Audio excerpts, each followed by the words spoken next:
ये बोलन भी दोगे?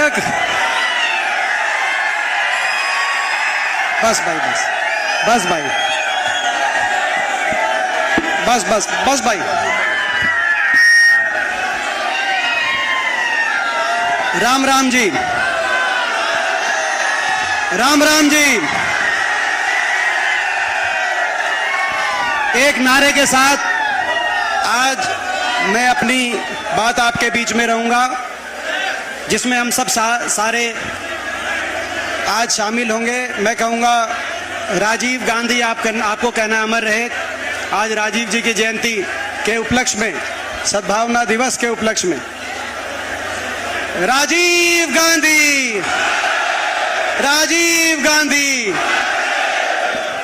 हमारे बीच में हमारे आदरणीय नेता चौधरी भूपेंद्र सिंह हुड्डा जी, हमारे आदरणीय प्रदेश कांग्रेस कमेटी के लोकप्रिय अध्यक्ष चौधरी उदय भान जी, प्रदेश कांग्रेस कमेटी के हमारे पूर्व अध्यक्ष आदरणीय चौधरी धर्मपाल सिंह मलिक जी, हिसार जिले के कांग्रेस के प्रभारी पूर्व केंद्रीय मंत्री, आपके लोकप्रिय साथी आदरणीय जयप्रकाश जी, हिसार से कांग्रेस के एक मजबूत स्तंभ हमारे आदरणीय प्रोफेसर संपत सिंह जी, आदरणीय अशोक अरोड़ा जी, हमारे बहुत ही आदरणीय पूर्व स्पीकर डॉक्टर रघबीर सिंह कादियान जी, सभी विधायकगण, सभी पूर्व विधायकगण और सभी वो साथी जो बोल लिए उनका मैं नाम ना लेके थोड़ा समय बचा रहा हूं, क्योंकि गर्मी भी है, उमस भी है। मगर जो साथी जिनको बोलना था लेकिन नहीं बोल पाए, मैं उन सबका नाम आपके बीच में मैं लेना चाहता हूं, क्योंकि जाम, चारों तरफ जाम। और पहले जब मैं 10 बजे के करीब हम आए तो उस समय मैयट तक था और बाद में हासी तक। ऐसी रिकॉर्ड गर्मी में और रिकॉर्ड उमस में आपकी रिकॉर्ड हाजिरी कुछ बता रही है। जिनको जो समझना है वो समझ लो। ये हरियाणा में बदलाव की आज आपने, और ये अग्नि परीक्षा, ये आपने अग्नि परीक्षा दी है। और मैं इस बात के लिए बधाई देता हूं, अपने सभी साथियों का इस बात के लिए बधाई देता हूं। इस साल का सबसे ठंडा दिन जनवरी 6 को पानीपत में रिकॉर्ड बना था, और इस बात का सबसे उमस और गर्म दिन आज हिसार के अंदर उस रिकॉर्ड को तोड़ने का आपने काम किया। हमारे भाई जिनको बोलना था, भाई तेलूराम जांगड़ा जी, भाई योगेंद्र योगी जी, भाई कुलवंत मोर जी, प्रोफेसर राजेंद्र मोर जी, जगदीश राय जी, वीरेंद्र गोगड़िया जी, दिलबाग संडील जी, दिनेश डोला जी, बलराम कटवाल जी, अरविंद शर्मा जी, राजेश कासनिया जी, सुमन शर्मा जी, मास्टर सतबीर जी, गिल्लू जी, सुरेंद्र पंगाल जी, सत्येंद्र सारन जी, सुखबीर धूडी जी, कालू पंडित जी, जयसिंह पाली जी, किरण मलिक जी, प्रदीप कोहली जी, ये सभी वो नाम जिनको, और भी बहुत से साथी हैं। और मैं ये भी कह सकता हूं कि अभी जितने आप पहुंचे हो यहां, आप अंदाजा लगा लेना, जितने आप पहुंचे हो उससे कई गुना अभी पहुंच नहीं पाए। ये आपको भी पता है, हमें पता है। मैं एक बार फिर आपको बहुत बहुत बधाई देता हूं।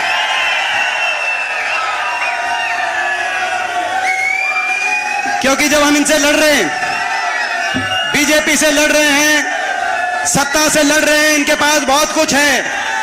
इनके पास दिल्ली में भी सरकार है, इनके पास चंडीगढ़ में भी सरकार है, इनके पास बीजेपी भी है, इनके पास जेजेपी भी है।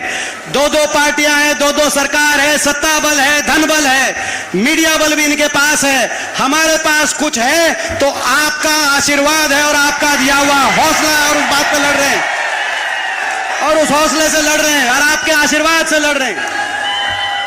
आज 9-9.5 साल के बाद हरियाणा प्रदेश को विकास की पटरी से उतारने वाली सरकार, हरियाणा प्रदेश के भविष्य को चौपट करने वाली सरकार से लड़ रहे हैं। ये वो सरकार है जो 2014 में जब आई थी देश में विकास दर के मामले में हरियाणा देश में नंबर 1 हुआ करता था। आज विकास दर के मामले में हरियाणा 17वें पायदान पे पहुंचा दिया इस खट्टर सरकार ने। जब यह सरकार आई उस समय केवल विकास दर ही नहीं, विकास से जुड़े हुए बहुत से मापदंडों में, निवेश दर में देश में नंबर 1 पे था। 2012-13 में सबसे ज्यादा निवेश, इन्वेस्टमेंट। आज की रिपोर्ट है आरबीआई की रिपोर्ट इंडियन एक्सप्रेस में कि निवेश दर में हरियाणा देश में सबसे पीछे। कितने दुर्भाग्य की बात है। रोजगार सृजन में देश में सबसे आगे था हरियाणा। आज बेरोजगारी में खट्टर सरकार ने हरियाणा को देश में नंबर 1 अगर बनाने का काम किया तो बेरोजगारी में हर घर में एक नौजवान बेरोजगार, बेरोजगारों की फौज खड़ी कर दी। ना निवेश हुआ, ना इन्वेस्टमेंट हुआ, ना निजी क्षेत्र के अंदर रोजगार, ना सरकारी नौकरी। सरकारी नौकरियां तो समाप्त कर दी गई, जो बची वो कच्ची कर दी गई, या कौशल निगम के माध्यम से, अग्निपथ के माध्यम से। और उसके बावजूद कोई अगर भर्ती निकली तो या तो एचपीएससी, एसएससी की भर्ती घोटालों की भेंट चढ़ गई, या ले देकर कोई लिस्ट आई तो हरियाणा के नौजवानों से ज्यादा दूसरे प्रदेशों का नौजवानों का नंबर हरियाणा के लिस्टों में आया, जैसे कि हरियाणा के नौजवानों में प्रतिभा ही नहीं। और आज देश में बेरोजगारी में देश में नंबर 1। और जब बेरोजगारी होती है तो कहीं नशे की चिंता, आज देश में नशे में हरियाणा को ऊपर पहुंचा दिया इन्होंने। कहीं अपराध की चिंता, कहीं घर बार अपना सब कुछ बेच के विदेशों की तरफ हमारा नौजवान अपना भविष्य खोज रहा है। जहां जिन शहरों के अंदर कोचिंग सेंटर हुआ करते थे, आज उन शहरों में कोचिंग सेंटर से ज्यादा विदेश में भेजने के एलिटी केंद्र बन गए हैं। ऐसी स्थिति आज हरियाणा के अंदर। वो हरियाणा जो किसान के हितकारी फैसलों में देश में जिसकी गूंज बजती थी जब कांग्रेस की सरकार थी हुड्डा साहब के नेतृत्व में, चाहे 1600 करोड़ के किसान के बिजली के बिलों के माफी का फैसला हो, चाहे 2200 करोड़ के कोऑपरेटिव का कर्जे का फैसला हो जो हमारी सरकार में हुआ था, चाहे किसान के कोऑपरेटिव के काले कानूनों को समाप्त करने का फैसला हो, गिरफ्तारी और नीलामी का काले कानून समाप्त किए गए हों, चाहे किसान को उसकी फसल का गन्ने से लेकर पॉपुलर से लेकर धान तक किसान को उसकी फसल के भाव दिलाने की बात हो। नारा चला करता था कि हुड्डा तेरे राज में जीरी गई जहाज में। और आज वो प्रदेश जो किसान के हितकारी फैसलों में जिसका उदाहरण देश में दिया जाता था, चाहे भूमि अधिग्रहण कानून की बात हो, आज वो प्रदेश किसान अत्याचार का देश में पर्यायवाची बन गया है। अगर किसान आंदोलन में कहीं पुलिस का प्रयोग किया गया बारी बारी, एक प्रदेश में कहीं लाठीचार्ज, कहीं पानी की बौछारों के निशाने पे लिया गया, तो कहीं बैरिकेड लगाए गए, 750 एक साल तक किसान बैठा रहा, 750 किसानों के जान कुर्बान हो गई, 750 घरों के चूल्हे बंद हो गए।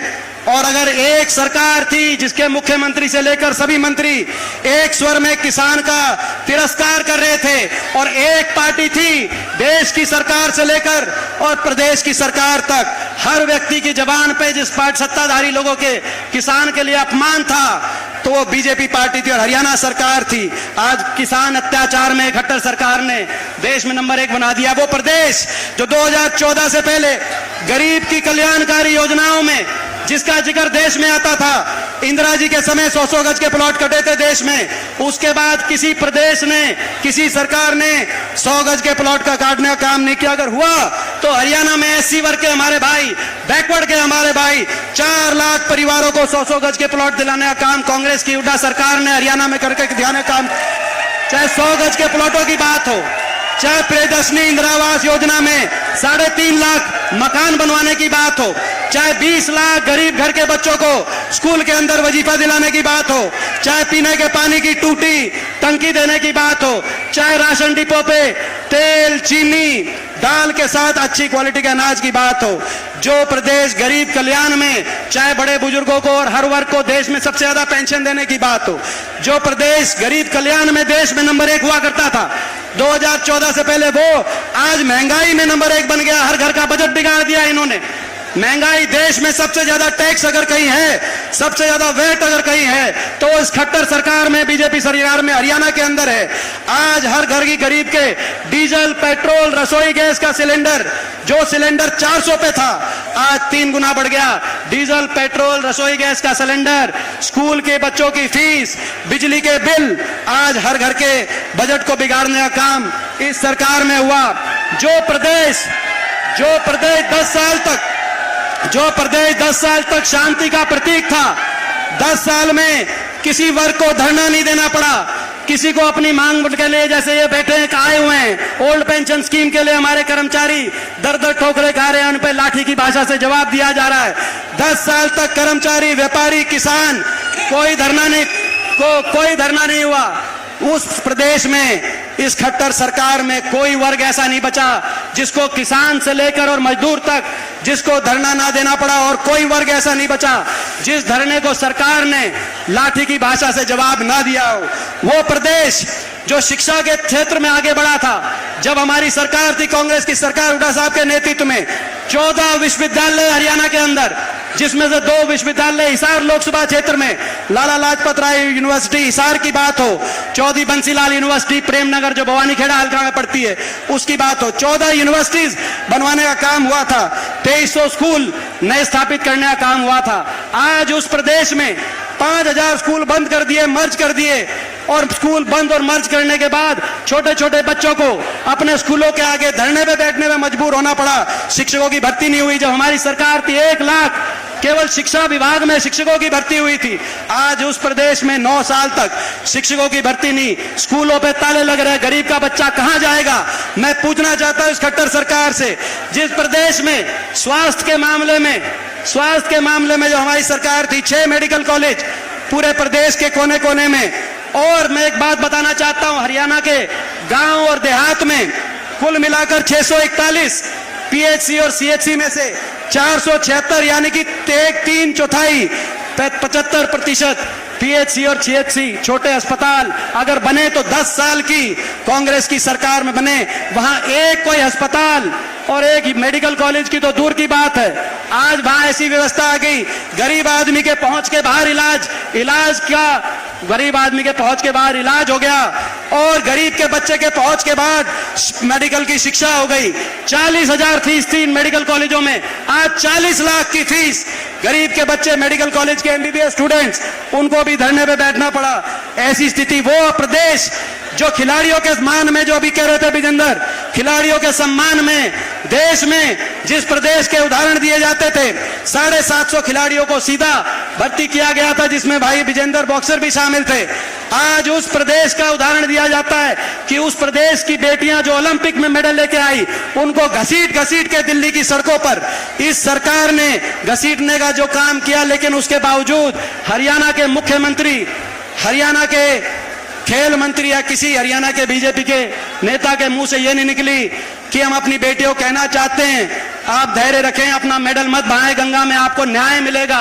मैं पूछना चाहता हूं इनसे, दुनिया में ऐसा उदाहरण नहीं कि ओलंपिक की विजेता हमारी बेटियां, वो भी किसी की बेटियां थी जिनको घसीटा जा रहा था, मगर उस प्रदेश में आज ऐसा उदाहरण सेट करने का काम इस सरकार ने किया है। जो प्रदेश जहां व्यापारी को 10 साल तक ना इंस्पेक्टर राज की चिंता थी, ना ईडी राज की चिंता थी, कानून व्यवस्था अच्छा था, आज वहां व्यापारी इस सरकार के डर से आज ये स्थिति आज प्रदेश के अंदर आ गई।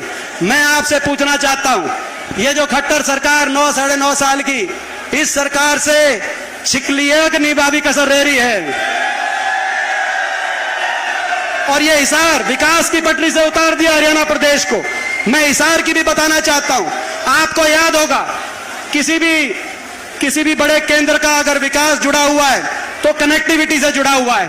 2009 में हम यहां से लोकसभा नहीं जीते, लेकिन देश के प्रति, हिसार के प्रति अपनापन और देश और प्रदेश के प्रति एक जिम्मेदारी के रूप में मैंने दिन रात मेहनत करके हिसार को कनेक्ट कराने के लिए 4 लेन सड़क जो रोहतक से सीधा डबवाली तक और सीधा हांसी से महम की रेल की लाइन, और एयरपोर्ट 2012 में एक एयरपोर्ट हिसार में और दूसरा अंतर्राष्ट्रीय एयरपोर्ट जो महम, मुंडाल, बडेसरा जो इसी लोकसभा क्षेत्र के अंदर जो हिस्सा पड़ता है, भिवानी, हिसार, रोहतक, 3 जिलों को टच करता हुआ। मैं आपसे पूछना चाहता हूं, इन्होंने चाहे वो हमारी सरकार में ये इस एयरपोर्ट की बात हो, ये 4 लेन की सड़क की बात हो, रेल की लाइन, आज तक 9 साल में उस रेल बुलेट ट्रेन की बात करने वालों ने आज तक रेल की सीटी नहीं सुनी। जिस दिन ये रेल चल जाएगी जिस दिन ये रेल चल जाएगी, हिसार से दिल्ली का रास्ता 80 किलोमीटर रेल का कम हो जाएगा, सीधी ट्रेन चलेगी सिरसा से और दिल्ली पहुंचेगी, डायरेक्ट अपना ट्रेन की कनेक्टिविटी बनेगी। ये विकास के, ये एक सोच के साथ उद्योग की बात हो, चाहे वो थर्मल 5,000 करोड़ की लागत से, चाहे थर्मल कारखाने लगाने की बात इधर खेदड़ के अंदर हुई हो, मैं पूछना चाहता हूं आपसे, चाहे हिसार के अंदर अलग अलग सावित्री जी ने प्रयास के हुड्डा साहब का साथ लिया, अलग अलग पुलों की बात हो, सदन बाईपास की बात हो, मैं आपसे पूछना चाहता हूं, इस सरकार में हिसार में कोई यूनिवर्सिटी, कोई थर्मल कारखाना या कोई नया काम, जो पुराने काम करके गए, रेल की लाइन और एयरपोर्ट अभी वही पूरे नहीं हुए, कोई नया काम इन्होंने कराया कि नहीं कराया, मैं आपसे पूछना चाहता हूं। 9 साल बहुत लंबा समय होता है। आज हरियाणा को विकास की पटरी से और हिसार को भी विकास की पटरी से। इस सरकार के पहलू हैं, इस सरकार के पहलू हैं 4: बेरोजगारी, महंगाई, भ्रष्टाचार और अहंकार। ये सरकार, मैं एक बात आपसे राजनीतिक भी करना चाहता हूं, ये सरकार जो बनी 2019 में, दोबारा से खट्टर सरकार हरियाणा में बीजेपी सरकार बनी, ये बननी नहीं थी, लोग नहीं चाहते थे, लोग बदलना चाहते थे। और उसका प्रतीक हिसार लोकसभा क्षेत्र है। यहां पे 9 विधानसभाएं, 9 विधानसभाओं में से 5 विधानसभा में आपने विपक्ष को जिताया था, 4 पे जेजेपी को और आदमपुर पे कांग्रेस को, 5 पे केवल 4 सीट दी थी आज। मगर आज 9 के 9 विधायक, आपने 4 सीट दी थी, 75 पार की हवा निकाली थी, मगर आज 9 के 9 विधायक लाइन लगाकर बीजेपी सरकार की शरण में, चंडीगढ़ में इस निकम्मी सरकार के साथ, ना तो किसान आंदोलन देखना पड़ता, ना हमारी बेटियों का, खिलाड़ियों का देखना पड़ता। अगर ये जिनको आपने जिताया था इनके खिलाफ वो खड़े रहते, मगर बीजेपी ने इनको अपने साथ मिलाया। नेता और पार्टियां तो बिकाऊ हो सकती हैं, लेकिन मैं इनको बताना चाहता हूं, जनता बिकाऊ नहीं है, जनता टिकाऊ है। जिन्होंने विश्वासघात किया है, जिन्होंने विश्वासघात किया है, उनसे भी समय आने में जनता उनका भी विश्वासघात का भी हिसाब किताब लेगी। इस सरकार के 2 जननी और जनक हैं, 2 जननी और जनक, एक विश्वासघात और एक भ्रष्टाचार। क्योंकि विश्वासघात करके सरकार बनी, मेजॉरिटी नहीं थी, 40 सीट थी। एक का नारा था 75 पार, बीजेपी ने नारा दिया 2019 में 75 पार। दूसरा कहता था बीजेपी को करो जमुना पार, जेजेपी पार्टी दुष्यंत चौटाला जमुना पार कहता था कि नहीं कहता था, मैं पूछना चाहता हूं। एक कहता था 75 पार, दूसरा कहता था जमुना पार। इलेक्शन का नतीजा आते ही दोनों बन गए पक्के यार और हरियाणा में बना दी भ्रष्ट सरकार। कहा कि 5100 पेंशन पे समझौता कर रहे हैं। मैं पूछना चाहता हूं बड़े बुजुर्गों से, वो आपकी 5100 पेंशन आई या नहीं आई? 5100 की पेंशन का समझौता नहीं था, हरियाणा को भ्रष्टाचार के भेंट चढ़ाने का समझौता था, भ्रष्टाचार का लाइसेंस लेने का समझौता था, लूट की छूट का समझौता था। जब महकमे बांटे गए तो इस आधार पे बांटे गए कि खुद की कमाई कैसे हो, इस आधार पे नहीं कि लोगों का काम कैसे हो। शराब किसके पास गया, एक्साइज किसके पास गया, पंचायत किसके पास गया, पूरी लिस्ट तो हमारे पास भी नहीं है। पूरी लिस्ट चाहिए तो आप नारनौन से दादा गौतम के पास चले जाएं, वो पूरी लिस्ट ले रहे हैं। उन्होंने महकमे बंटते ही कह दिया था कि एक खोपर बढ़ गया सरकार में और 1 लाख पूरा जीवन लग रहा है। ये कह दी थी कि नहीं कह दी थी? ये स्थिति आज हरियाणा में भ्रष्टाचार। और भाई ये जो भ्रष्टाचार और विश्वासघात के जो से जन्मी सरकार, इस सरकार को हो गया अहंकार। किसान आंदोलन हुआ, अहंकार दिखाया। कर्मचारी ओल्ड पेंशन स्कीम, कर्मचारी जब गए पंचकुला में आपके ऊपर लाठीचार्ज करके अहंकार दिलाया। कांग्रेस की सरकार आते ही आपकी ओल्ड पेंशन स्कीम भी हम लागू करना काम करेंगे, मैं बताना चाहता हूं। गरीब आदमी गया, सफाई कर्मचारी, ग्रामीण चौकीदार, उन पे लाठीचार्ज, मनरेगा के मजदूरों पे लाठीचार्ज, छोटे छोटे बच्चे 2-2 महीने तक अपनी स्कूलों के आगे बैठे रहे, उन पे सरकार ने अहंकार से उन बच्चों का जवाब दिया, अहंकार। और अभी हमारा विपक्ष आपके समक्ष की कामयाबी देखे इन्होंने शुरू किया जन संवाद, मुख्यमंत्री जी ने। मगर वो जन संवाद नहीं है, जन अपमान है। जहां भी जाते हैं वहां लोगों का अपमान कर रहे हैं। अहंकार, इनको घमंड बहुत हो गया। मैं पूछना चाहता हूं आपसे, ये जो घमंड बहुत हो गया हरियाणा सरकार को, इनका घमंड 7वें आसमान पे पहुंच चुका है। इनके घमंड को धरती पे लाओगे या नहीं लाओगे, मैं आपसे पूछना चाहता हूं। इस बात की लड़ाई है, इस बात की लड़ाई है। तो भाई आज हम 3 संकल्प लेते हुए अपनी बात खत्म करते हैं। पहला संकल्प पहला संकल्प कि इनके अहंकार को, पहला संकल्प कि बीजेपी के अहंकार को, इनके घमंड को तोड़ेंगे। इनके अहंकार को तोड़ोगे तो एक बार हाथ खड़ा करके इनके घमंड को तोड़ो। दूसरा संकल्प, जेजेपी के विश्वासघात का जवाब वोट की चोट से, विश्वासघात का जवाब वोट की चोट से देंगे। देंगे कि नहीं देंगे, एक बार हाथ खड़े करके बताओ। और भाई तीसरा संकल्प, उसमें मैं भी शामिल हूं। मुझे पता है, अभी कह रहे थे जयप्रकाश जी कि हरियाणा के 15 सांसद है, 10 लोकसभा, 5 राज्यसभा, 14 बीजेपी के।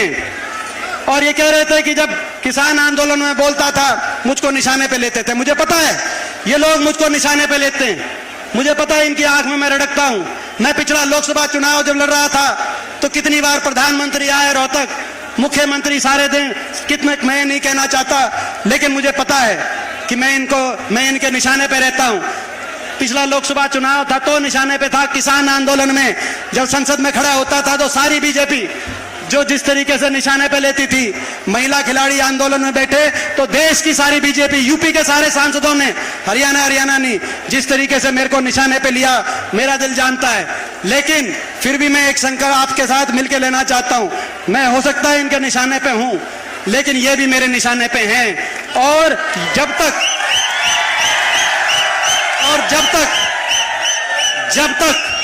ऐसी सरकार जिसने हरियाणा वासियों का इतना अपमान किया हो, हरियाणा के विकास का इतना नुकसान किया हो, हरियाणा के नौजवान को देश में सबसे ज्यादा बेरोजगारी और गरीब को महंगाई दी हो, देश में सबसे ज्यादा भ्रष्टाचार, ये सरकार जब तक हरियाणा की सत्ता से बाहर नहीं होगी, आप अगर साथ दें तो दिनों रात मेहनत करेंगे। मैं पूछना चाहता हूं, आप साथ हैं? आप साथ देंगे? आप साथ देंगे तो दिनों रात मेहनत करेंगे। आज 9वां विपक्ष आपके समक्ष कार्यक्रम है, 9 लोकसभा हो गई, तो लगभग एक रोहतक लोकसभा बची है, बाकी सारे हो गए। अब अगला प्रोग्राम तो हुड्डा साहब और उदयमान जी अगला प्रोग्राम हमें बताएंगे, लेकिन मैं खुद का भी आने वाले समय में कैसे मेहनत करूंगा। अगर आपका साथ हो तो आने वाले समय में मैं भी कोई ना कोई प्रोग्राम निर्धारित करके और पूरे हरियाणा के अंदर भाई अब एक बात बताओ, आपके साथ में, आपके आशीर्वाद में आप कोई कसर तो नहीं दिखाओगे? आपका बहुत बहुत धन्यवाद। जय हिंद, जय राम जी की। बहुत बहुत धन्यवाद दीपेंद्र जी। भाई जितने लोग पंडाल में हैं, और जिस नारे से शुरू करा था उसी नारे से एक बार सभी, क्योंकि आज हम अपने स्वर्गीय प्रधानमंत्री जी राजीव जी को याद करते हैं, जिनकी सोच थी 21वीं सदी में हिंदुस्तान आगे जाए और दुनिया में एक विश्व शक्ति के रूप में, नौजवान मुल्क के रूप में आगे आए। राजीव गांधी, राजीव गांधी, राजीव गांधी।